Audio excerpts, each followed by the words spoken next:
always get nervous before I do these. Every single one. I am in a room by myself.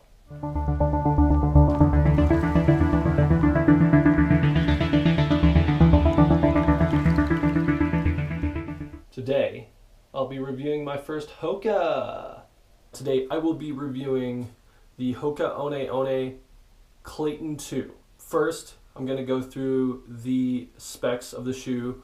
As always, we have a neutral road shoe here. Hoka likes to call it their speed category. It has a 4mm drop. The weight of the shoe is about 8 ounces. They say 7.9 ounces for a size 9 in men's. This is a 10.5, so I'd say 8 ounces, maybe a little bit more. And the price of the shoe comes in at $150. I feel like this review is moving a little faster than normal. Guess I'm getting used to this. All right, so jumping into the outsole of the shoe, uses Hoka's R-Mat technology, so there's a huge surface area on the bottom of this shoe.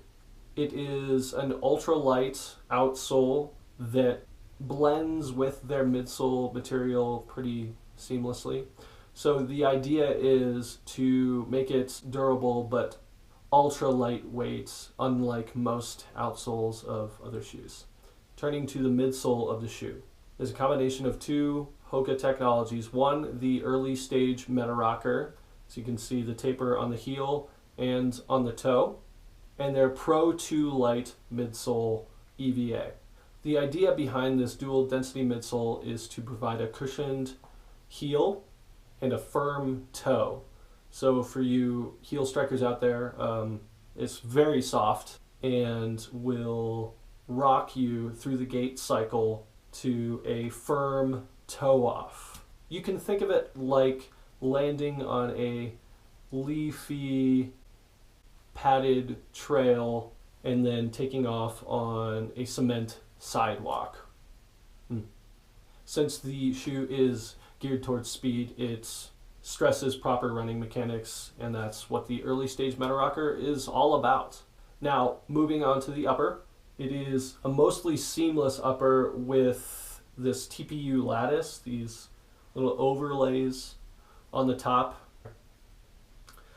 So the idea behind the upper, this air mesh, is to provide tons of breathability, especially for those high intensity runs. And then the TPU overlays provide that performance fits and structure to the top of the shoe. They don't want to be putting too many seams on the top of the shoe or the inside of the shoe, which brings me to my next point. The inside of the shoe is completely seamless, so it eliminates most opportunities for hot spots on those long runs, or on the short runs, really. So yeah, the air mesh, the TPU lattice, and the seamless interior are the main features of the upper of the Clayton 2. The laces, a standard flat lace, and that does it for the rundown of the shoe. Okay, getting to my review of the Clayton 2. This is my first Hoka. Last year, I had the opportunity to run the Clayton 1 on a pub run at Boulder Running Company, and was caught so off guard by Hoka in general, the way that the shoe felt, that seesaw-like feeling. It was a fantastic run, so it left me wanting more. Now, I didn't go out and buy the Clayton 1, but once the Clayton 2 came out, I definitely ran out there and grabbed it. It is extremely light feeling. It's probably one of the lightest shoes on the market at the moment, maybe rivaled by Kinvara and the On Cloud series. But it feels phenomenally light, and it is kind of tricky because the midsole and the outsole make it feel even lighter. It's a very cloudy, puffy feeling to it. It's great, you know, it doesn't feel like you've added anything to your body. I would say that the Caldera midsole is a little cushier, but that's not to say that this midsole isn't plush as well. It is highly responsive. You know, I know they like to use that term, highly responsive, high energy return, and I would say that it's pretty true for the Clayton. It's so light, the amount of energy that it does spring back into your toe is only more helpful.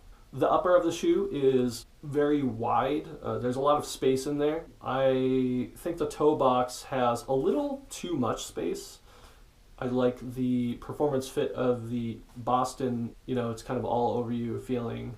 But Hoka feels like a cavern in comparison to other speed-centered shoes like the Boston Boost. This is the first shoe that I've had to put the runner's lace on, so cinching the heel of the shoe a little more tightness, because I did feel a little too much space. That might be due to the minimal amount of padding that they put in the heel cup compared to companies like Brooks, where they just and Asics, where they just stuff that thing full of cushion. It feels great. There's just not a pillowy, pillow top quality to the heel cup. That's not bad. I just had to tighten it a little bit more when I'm going out for my runs because of all of that space in the toe box. I found I was sliding just a little bit forward. I would say that this is a 300-mile shoe, maybe a 400-mile shoe if you're lucky, a 500-mile shoe, which puts it right in the middle of that durability range. It doesn't run like a trail runner. It doesn't have that hard outsole. You can't expect it to last as long as a Vibram outsole or, the Conta grip. That being said, it's a great shoe. It is built for speed. I would say that it's a 5K, 10K shoe. It can be a marathon shoe. I wouldn't suggest taking it out for like a road ultra, but do what you want to do. My rating of the shoe from dislike, like to love, it's a like. I would say that it's not a love because of the fit of the heel and the space in the toe. It's a little too airy for me. It doesn't, fit to the contours of my foot like most other road shoes that are out there, but it's almost there. It's almost to that love, and it has a lot of road running rivals to compete with, like the Kinvara, like the Boston Boost, which have, 6 to 9 iterations already under their belt. This is the second version of the shoe, and already the improvements from one are fantastic. And those are my thoughts on the Clayton 2. Let me know if you've tried out the Clayton. It's a relatively popular shoe. It's one of the more popular of Hoka's non-trail shoes out there. So yeah, let me know. Like I said, more gear reviews, shoe reviews, and running essentials videos coming out soon. And it's fall. It's time for PR season. So yeah, let me know what your goals are. I love to chat about this stuff. And I'll talk to you soon. Bye.